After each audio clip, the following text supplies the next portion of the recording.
नमस्कार सांग माने आसतु आज बुली जिबा निमाल स्थित पद्मवन जहाँकि कटक जिले में अवस्थित आ मो शाशुघर जगतसिंहपुर तारपुर ठारू प्रायतः 12 किलोमीटर।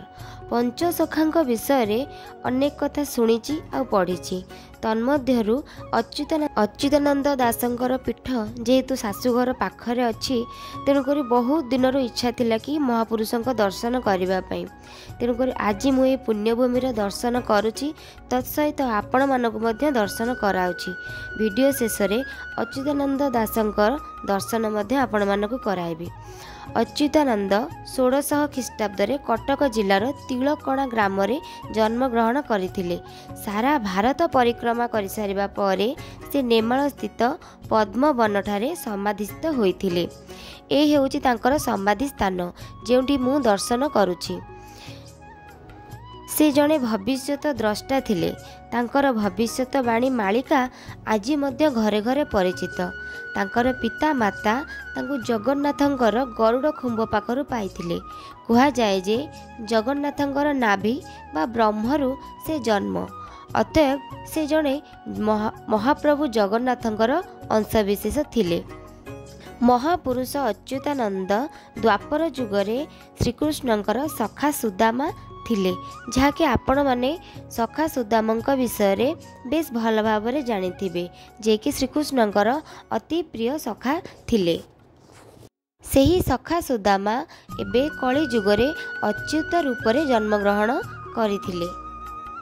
चित्रतोला नदी कूल रे एही नेमाल गादी सतरे भारी मनोरम आउ शांतकर परिवेश मध्य। ए हेउचंती चैती घोड़ा जहाँकि सबु आम गाँ गहली मानकरे चैत्र मासरे बुली थांती। एठी किछि माँ माने भजन कीर्तन करुथिले, जहाँकि सुनिबाकू बहुत भल लागे। महापुरुषंकर दर्शन सारी आमे गादीर चारिपटे परिक्रमा करिथिलु। गादीर पछपटे गोटे मंदिर थिला, जोटी की बहुत गुड़े आंठुआ गोपाल, जगन्नाथ, राधाकृष्णकर जुगल मूर्ति, पित्तल मूर्ति सब पूजा पाउथिले। सेठी बसिथिबा नना को मु मध्य पचारिली, मु कहली एते मूर्ति एठी कोन पई पूजा पाउचंती? से कहिले कि जो मानकर अपुत्रिक अछंती कि जेकोसी कारणरू से माने एठी मानसिक रखी थांती एवं मानसिक पूर्ण हैला परे से माने आसी एठी गोटे छोट पितलर आंठुआ गोपाल मूर्ति देई थांती एवं एही परि भाबरे मानसिक भगवान समस्तंकर पूर्ण करि थांती। से दिनटी थिला मो पई पूरा स्मरणीय, जोटा कि मु बहुत इच्छा थिला अच्युतानंद पीठ दर्शन करने।